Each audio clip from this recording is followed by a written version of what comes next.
13.7 trillion naira at the end of December 2019. Senior Democrats have responded by accusing him of committing a gross offense.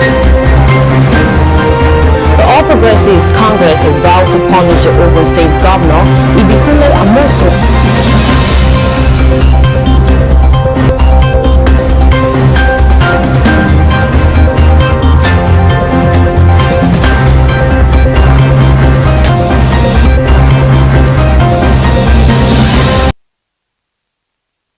Welcome to Celebration Television News Desk. I am Belly Squetta, and thanks for joining us today on the news desk.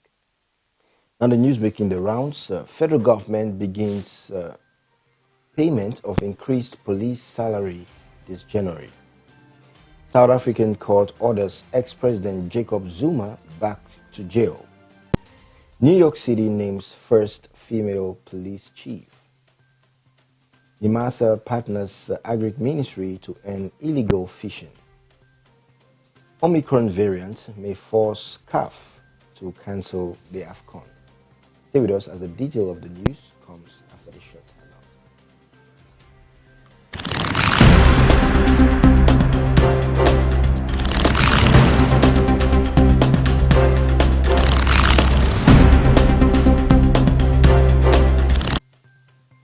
Welcome back. Now, the news in details.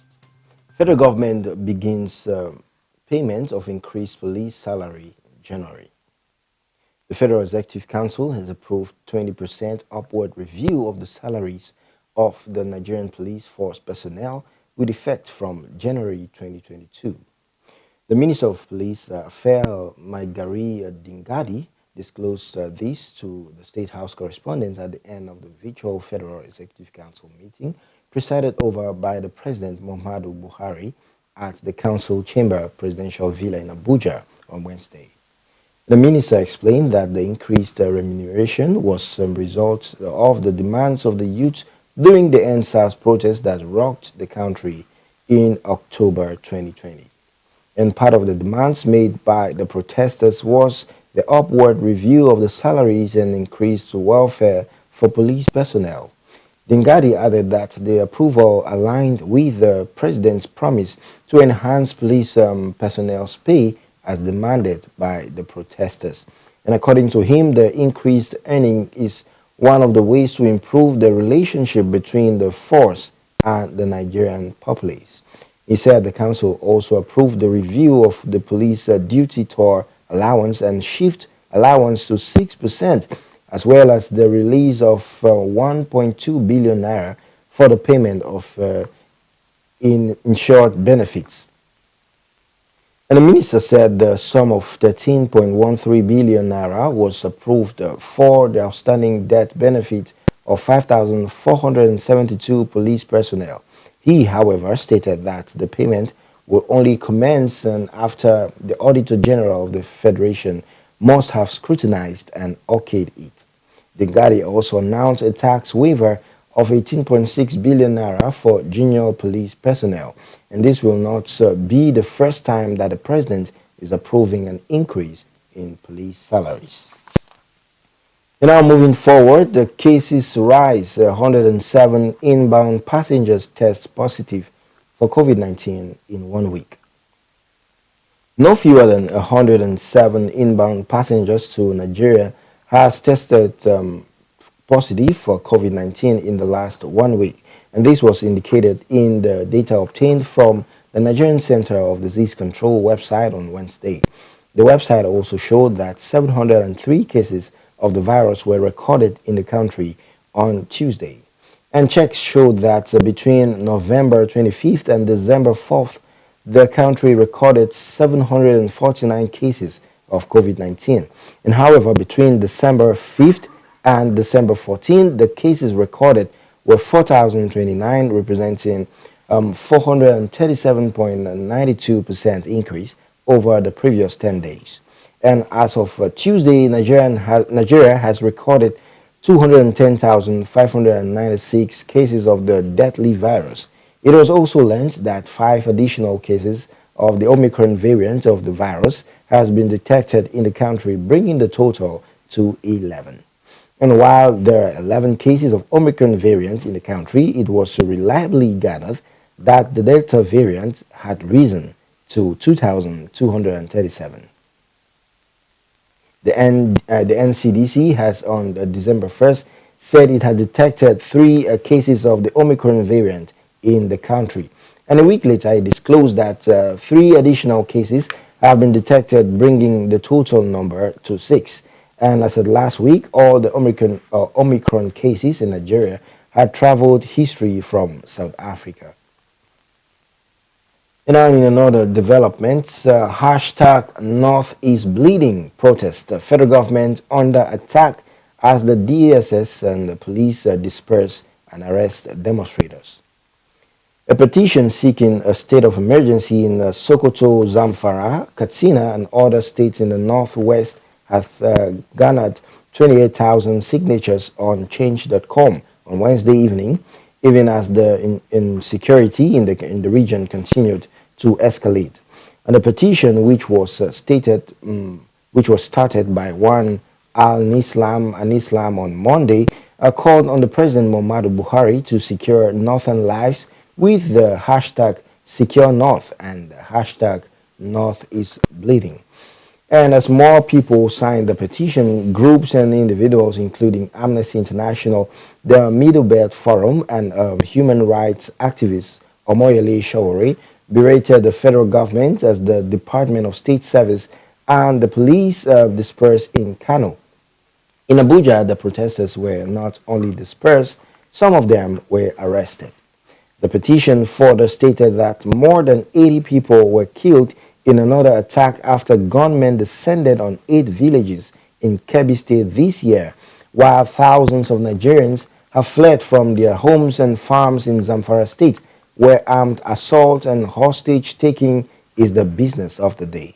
And the petitioners lamented that the North had become a war zone, adding that the United Nations had revealed earlier in the year that 2.9 million people are displaced in the region due to insecurity. And apart from declaring a state of emergency, the petitioners are seeking a public pronouncement from northern leaders and emirs condemning all form of violence. And they also want the Chief of Army Staff, Lieutenant General Farouk Yahaya, to prioritize and deploy military troops across these states. And now on news coming from around Africa, Somaliland arrests Somalia's former deputy prime minister. Somalia's former deputy prime minister has been arrested in the self-declared Republic of Somaliland. Mohamed Omar Arte Kalib was arrested at Hargeisa airport and no reason was given. Mr. Kalib had been in the city for the past few months, and the former deputy premier had been pardoned by Somaliland President Muse Bihi in October 2020 for opposing Somaliland's independence. And he resigned as a member of the Somalia's parliament in order to be able to visit his ailing father, who later died in Hargeisa. And President Bihi recently issued an order banning people in the region from participating in the political activities of Somali government and warned that those who dare to do so would not be pardoned. And still from around Africa, South African court orders ex-president Jacob Zuma back to jail.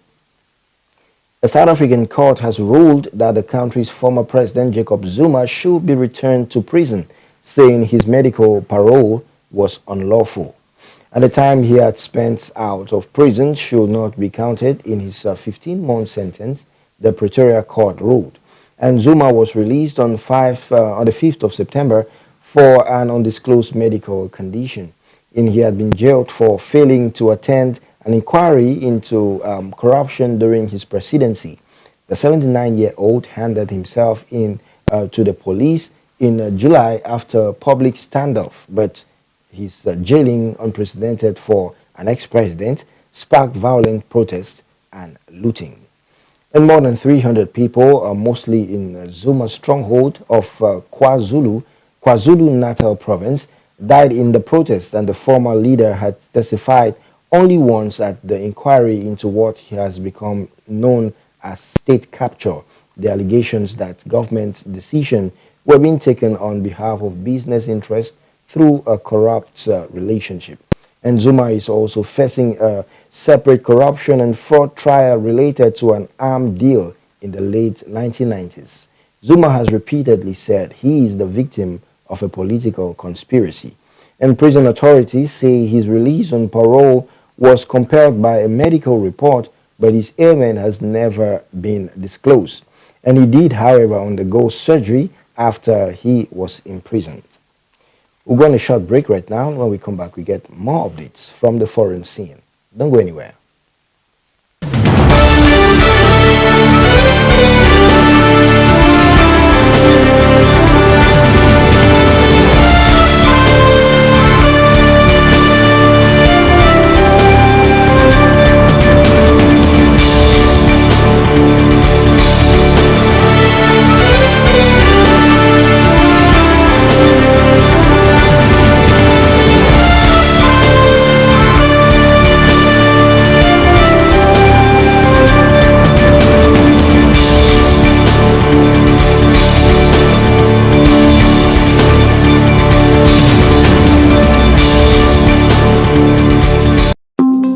Unto one he gave 5 talents, to another 2, and to another 1. It's time to fulfill the scriptures. Here comes something huge. Are you a singer, an upcoming gospel artist? Do you have what it takes to be the next gospel music star? JOLIZ Records brings you Kingdom Voice Talent Hunt to build your passion and fulfill dreams. Hurry now, reach us on the following numbers, or simply send a mail. Gospel music ministers, I need you to be part of this talent hunt. Kingdom Voices. God bless you. Don't miss out.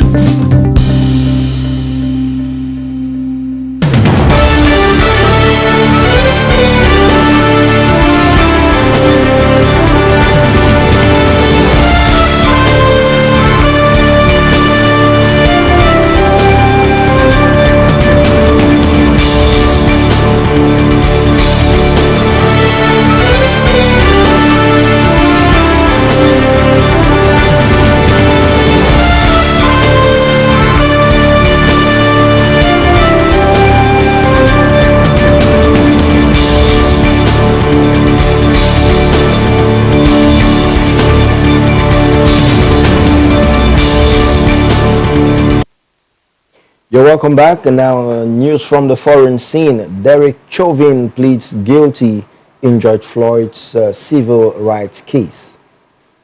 Former Minneapolis police officer Derek Chauvin has pleaded guilty to federal charges of violating George Floyd's civil rights. Chauvin, 45 years of age, is serving a state sentence of more than 22 years for murdering Mr. Floyd, a 46-year-old black man. On Wednesday, he reversed an earlier not guilty plea on the federal charge as part of a deal with U.S. prosecutors, and the agreement means he will not face trials in January. It may also result in a federal lighter sentence for Chauvin. Chauvin, who is white, was convicted this spring on murder and manslaughter charges in Minnesota for kneeling on Mr. Floyd's neck for more than 9 minutes. The killing of Mr. Floyd, captured on a bystander's phone camera, sparked global outrage and a wave of demonstrations against racial injustice and police use of force. The federal charges against Chauvin include 2 counts for depriving Mr. Floyd of his right by kneeling on his neck as he was in handcuffs, and by failing to provide medical care during the May 2020 arrest. As part of the plea agreement, Chauvin also pleaded guilty to violating the rights of a then 14-year-old boy during another arrest that took place in 2007. And according to the indictment, Chauvin held the boy, who was black, by the throat, hit him in the head with a flashlight, and held his knee on the boy's neck and upper back while he was handcuffed and not resisting.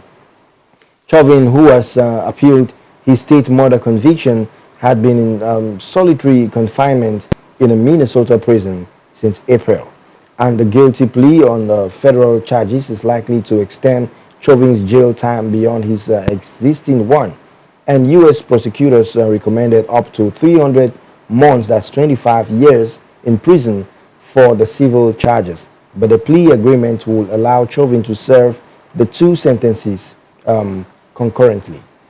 And more news unfolding. New York City names the first female police chief. New York City's police force will be led by a woman for the first time in its 176-year history, Mayor-elect Eric Adams announced on Wednesday.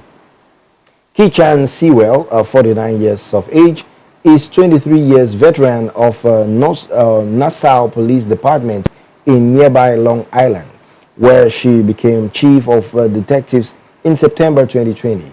And for Mr. Adams, the move fulfills a campaign pledge to name a female commissioner. The NYPD, that's the New York Police Department, is the largest police force in the United States. When she takes over the department in January, Ms. Sewell will also become only the third black commissioner to take the helm of the NYPD. Ms. Sewell says she was mindful of the historic nature of this announcement and hopes to improve relations between the police and New York City's residents. She added that as commissioner, she plans to be laser focused on violent crimes, particularly gun crimes. And the decision to name Mrs. Sewell as commissioner was praised by Patrick Lynch, the president of the largest police union in the city, and the Police Benevolence Association of the City of New York. And now on business news, Ministry wants Customs stripped of revenue collection role. The Federal Ministry of Finance, Budget and National Planning has called for the stripping of the Nigerian Customs Service of the responsibility of revenue collection. According to the ministry, the responsibility should be transferred to the Federal Inland Revenue Service. And Ships and Ports reported that stakeholders in the sector opposed the passage of the Customs and Excise Management Amendment Bill, saying several provisions in it were draconian and against global best practice. The Permanent Secretary of the Ministry, Aliyu Ahmed, was quoted as saying at the public hearing that there was a need to unify revenue collection to enable customs to concentrate on its responsibility of trade facilitation.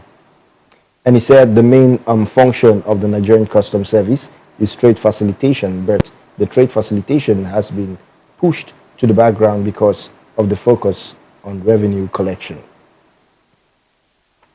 And still on business news, NIMASA partners Agric Ministry to end illegal fishing. The Nigerian Maritime Administration and Safety Agency has said it is seeking the partnership of a federal Ministry of Agriculture to stop illegal, unreported and unregulated fishing activities on Nigerians' waters. The Director General of the NIMASA, Dr. Bashir Jamal, said this in a meeting with the Minister of Agriculture, Dr. Mahmoud Abubakar. According to him, the IUU is a threat to the livelihood of legitimate fishing investors. In a statement signed by Assistant Director of Public Relations NIMASA, Osage Edward Jamo, said aside from fighting piracy, sea robbery, oil theft and other maritime vices, the Deep Blue projects, which enjoys the full support of the President Muhammadu Buhari, was aimed at preventing unlawful commercial activities like unregulated fishing on Nigerian waters. The agency is focused on preventing marine pollution, which threatens aquatic life and jobs of trawlers operations who have permit from the Federal Ministry of Agriculture and Rural Development to embark on commercial fishing. And stay with us as we come back after the short break for news from the world of sports.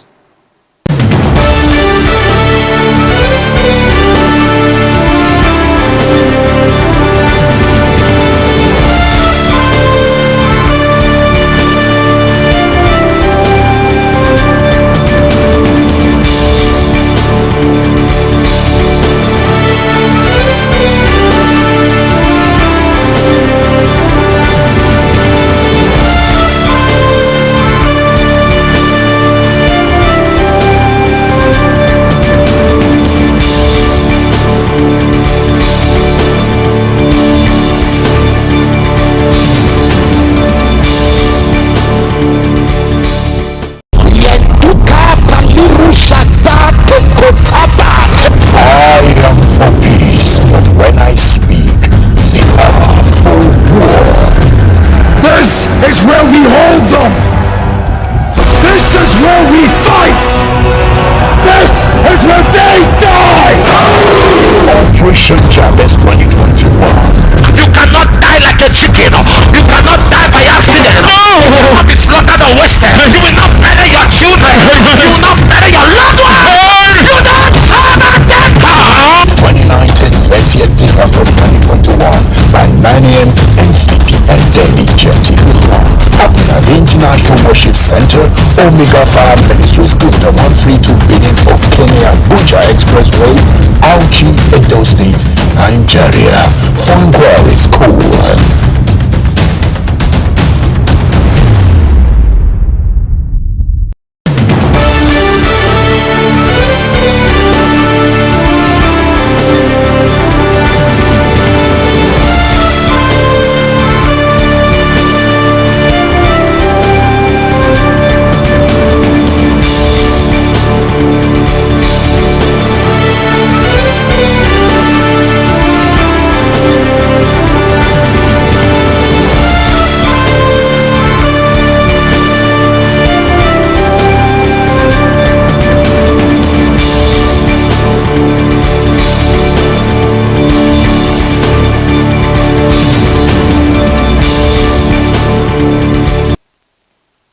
Welcome back now on sports news.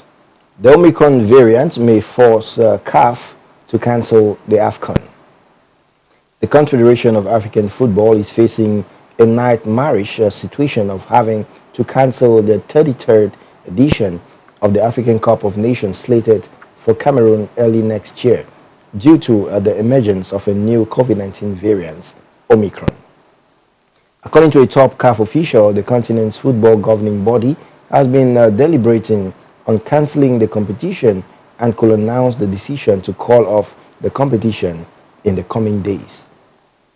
The AFCON tournament was initially scheduled for to hold in mid-2021, but had its date shifted back to January 2022 due to climatic conditions. And the tournament was again moved to January 9th, from January 9th to February 6, 2022, following the outbreak of the coronavirus pandemic across the world. And while the official decision has not yet been communicated, the reason for the possible cancellation has been linked with the difficulties in curtailing the COVID-19 and its new Omicron variant by Cameroonian health authorities.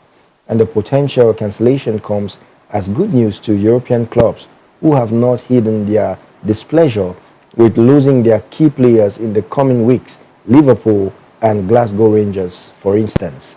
And African players called up by their respective national teams are expected to observe quarantine upon their return to the UK, which will see them miss several games for their clubs.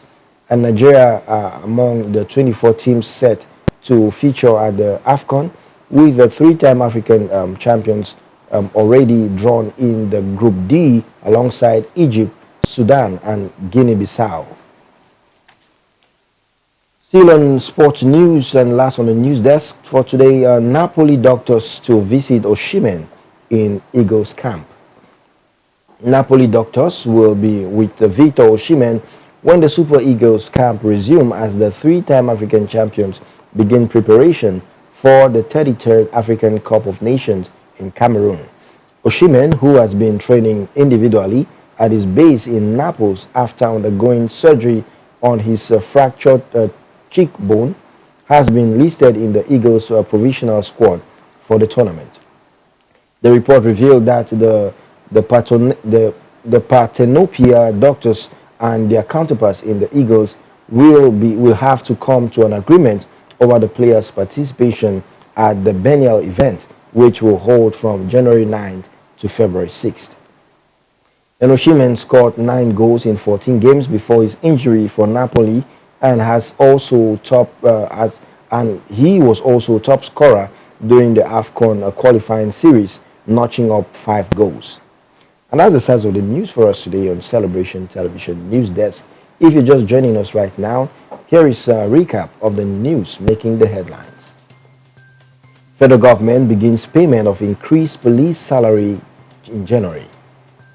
South African court has ordered ex-President Jacob Zuma to go back to jail.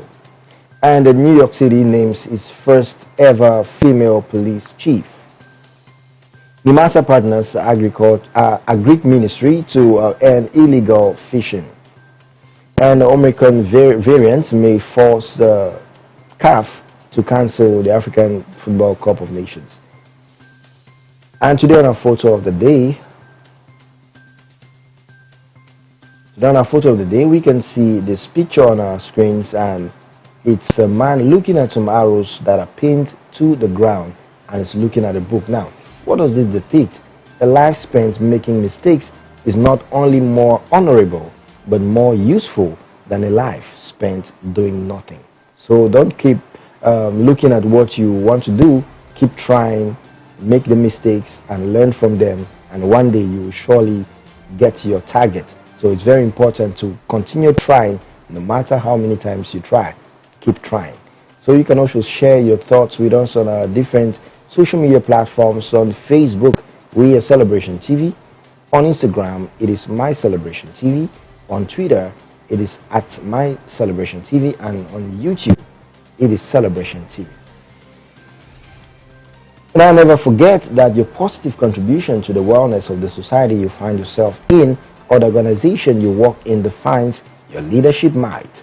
As an individual who knows what to do and do without expecting to be pushed, has backed his ways to success. And be it known today that everything we do, think, feel, and believe either have a positive or negative effect on humanity and our national well-being. So do everything within your possibility to be a part of nation building today. Be a part of nation building today. Thanks for watching the news on Celebration Television News Desk. My name is Belly Squatter. Have a nice day.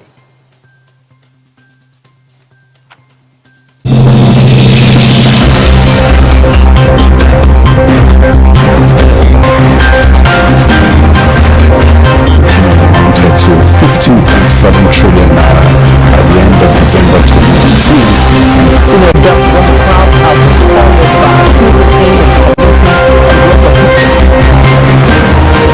The All Progressives Congress has vowed to punish the Ogun State Governor Ibikunle Amosun.